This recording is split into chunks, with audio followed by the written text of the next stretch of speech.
غیبت کرنا، جھوٹ بولنا، گالی دینا، لڑائی جھگڑا کرنا روزے کی حالت میں بدرجہ اولا ناجائز ہے۔ عن ابی ہریرہ رضی اللہ عنہ قال قال رسول اللہ صلی اللہ علیہ وسلم من لم يدع قول الزور والعمل به فليس لله حاجة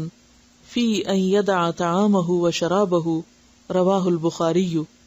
حضرت ابو ہریرہ رضی اللہ عنہ سے روایت ہے، نبی اکرم صلی اللہ علیہ وسلم نے فرمایا، جو شخص روزہ رکھ کر جھوٹ بولنا اور اس پر عمل کرنا ترک نہ کرے، یعنی چھوڑے نہیں، تو اللہ تعالیٰ کو اس بات کی کوئی حاجت نہیں کہ وہ کھانا پینا چھوڑ دے۔ اسے بخاری نے روایت کیا ہے۔ یعنی روزہ صرف حلال کھانے پینے سے بچنے کا نام نہیں، بلکہ روزہ حرام باتوں سے بھی بچنے کا نام ہے، کیونکہ جس طرح کوئی چیز کھانے سے روزے کو نقصان پہنچتا ہے، اسی طرح غلط باتیں کرنے سے، اور جن میں خاص طور پر جھوٹ اور گالی اور لڑائی جھگڑا جو ہے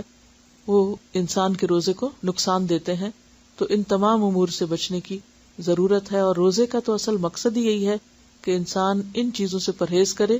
اور ان چیزوں سے بچنے کی پریکٹس کرے۔ عن ابی ہریرہ قال قال رسول اللہ صلی اللہ علیہ وسلم الصیام جنۃ واذا كان يوم صوم احدکم فلا يرفث ولا يصخب فان سابه احد او قاتله فليقل انی امرؤ صائم، رواہ البخاری۔ حضرت ابو ہریرہ رضی اللہ عنہ سے روایت ہے کہ رسول اکرم صلی اللہ علیہ وسلم نے فرمایا، روزہ ڈھال ہے، لہذا جب کوئی روزہ رکھے تو فحش باتیں نہ کرے، بےہودہ پن نہ دکھائے۔ اگر کوئی دوسرا شخص روزہ دار سے گالی گلوچ کرے یا جھگڑے تو روزہ دار کہہ دے کہ بھائی میں روزے سے ہوں، یعنی تمہاری باتوں کا جواب نہیں دے سکتا۔ اسے بخاری نے روایت کیا۔ تو اس سے کیا پتہ چلتا ہے کہ روزہ بذات خود انسان کو برے کاموں سے اور بری باتوں سے بچانے والا ہے۔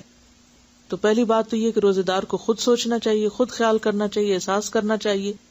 کہ وہ روزے کی حالت میں کوئی بے حیائی کی بات، کوئی لڑائی جھگڑا، گالی گلوچ اپنی زبان سے نہ نکالے، اور نہ ہی کسی قسم کا شور ہنگامہ کرے، کیونکہ عربی کی عبارت میں لفظ یسخب ہے، یعنی بیکار کی باتیں، شور ہنگامہ اور نان سینس، ان چیزوں سے پرہیز کرنا چاہیے۔ اگر ایک انسان خود بچ رہا ہے لیکن دوسرے بے وجہ اس پر مسلط ہو رہے ہیں اور آ کے اس کو غلط باتیں سناتے ہیں یا جھگڑا کرتے ہیں اس سے، تو روزے دار کو کہنا چاہیے کہ میں روزے سے ہوں، یعنی وہ ان کی باتیں نہ سنے اور ان پہ توجہ نہ کرے، اور انہیں یہ بتا دے کہ میرا روزہ مجھے ان کاموں سے روکتا ہے، میں اس کام میں شریک نہیں ہوں گا۔ اور ویسے بھی اگر دیکھا جائے تو لڑائی بڑھتی ہے جواب دینے سے، ہاں میں ہاں ملانے سے، یا کسی کو بھی غلط کام پہ انکریج کرنے سے وہ غلطی اور خرابی اور بڑھنا شروع کر دیتی۔ تو جب ایک شخص ان سارے جھگڑوں اور گالیوں اور فضول باتوں کے جواب میں ایک بات کہہ دے کہ میں روزے سے ہوں، تو بات آگے نہیں بڑھے گی، فلرش نہیں کرے گی۔ روزے کی حالت میں بےہودہ، فحش اور جہالت کے کام یہ گفتگو منع ہے۔ عن ابی ہریرہ رضی اللہ عنہ قال قال رسول اللہ صلی اللہ علیہ وسلم لیس الصیام من الاکل والشرب انما الصیام من اللغو والرفث فان سابک احد او جہل علیک فلتقل انی صائم انی صائم، رواہ ابن خزیمہ۔ حضرت ابو ہریرہ رضی اللہ عنہ کہتے ہیں کہ رسول اللہ صلی اللہ علیہ وسلم نے فرمایا، روزہ کھانے پینے سے رکنے کا نام نہیں بلکہ بےہودہ اور فحش کاموں سے رکنے کا نام ہے، لہذا اگر روزہ دار سے کوئی گالی گلوچ کرے یا جہالت سے پیش آئے تو اسے کہہ دینا چاہیے کہ میں روزے سے ہوں، یعنی میں تمہاری باتوں کا جواب نہیں دوں گا۔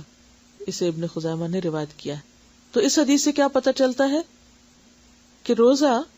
کھانے پینے سے رکنے کا نام نہیں بلکہ بےہودہ باتوں سے رکنے کا نام ہے۔ اس کا یہ مطلب نہیں کہ پھر روزے میں ہم کھا پی سکتے ہیں، مطلب یہ ہے کہ کھانے پینے سے رکنے سے زیادہ اہم بات یہ ہے کہ انسان بےہودہ اور فحش کاموں سے رکے۔